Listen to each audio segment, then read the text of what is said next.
Alors, dans cette première vidéo sur le spectre RMN, on va voir quelle est son utilité. Pourquoi, en fait, on en a besoin. Alors, on va prendre deux molécules, propane 1-ol et propane 2-ol. Donc, ils sont très proches. Donc, pour le propane 1-ol, donc prop, ça veut dire 3 carbones. Chaîne de 3 carbones. Donc, terminaison en anol, donc ça veut dire un groupe OH qui est ici. Voilà, donc on a fait un alcool. Le groupe OH, on le retrouve à ce niveau-là. Pour le propane de Hall, on a la même chose, prop, une chaîne de 3 carbones.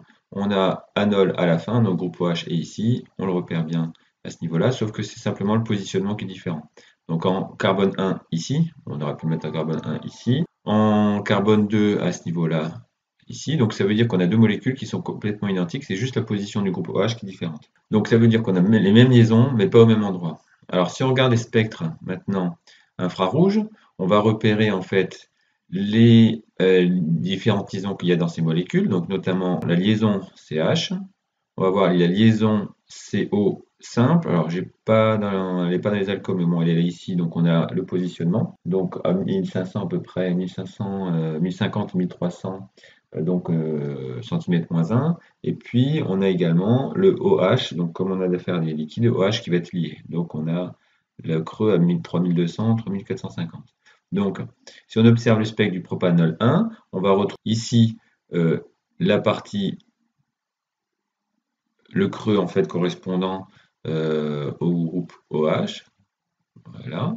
Ici, on retrouve le creux correspondant au groupe, à la liaison CH. Et puis ensuite, on a ici ce qui correspond, donc autour de 1050, à la liaison CO. Si on passe au spectre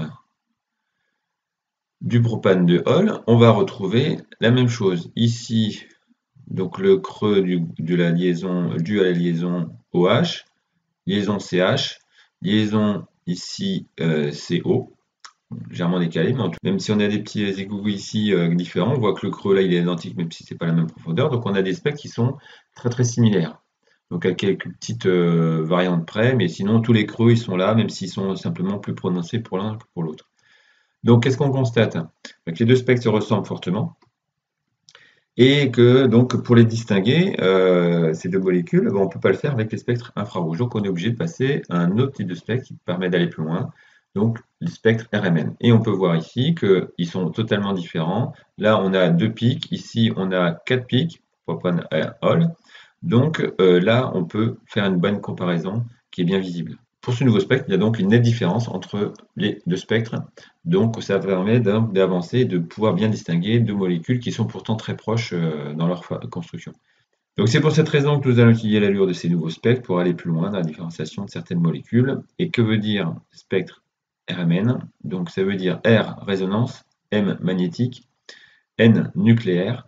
Donc nucléaire, c'est pour l'aspect nucléaire ici, c'est pour l'aspect noyau. Résonance, ça veut dire qu'on va exciter donc avec une onde un champ magnétique, en l'occurrence, c'est pour ça qu'il y a magnétique ici. Donc ces noyaux qui vont donc vibrer et vont répondre en permettant d'avoir ce spectre-là. Et en fait, quel noyau on va utiliser? On va utiliser le noyau simplement de protons.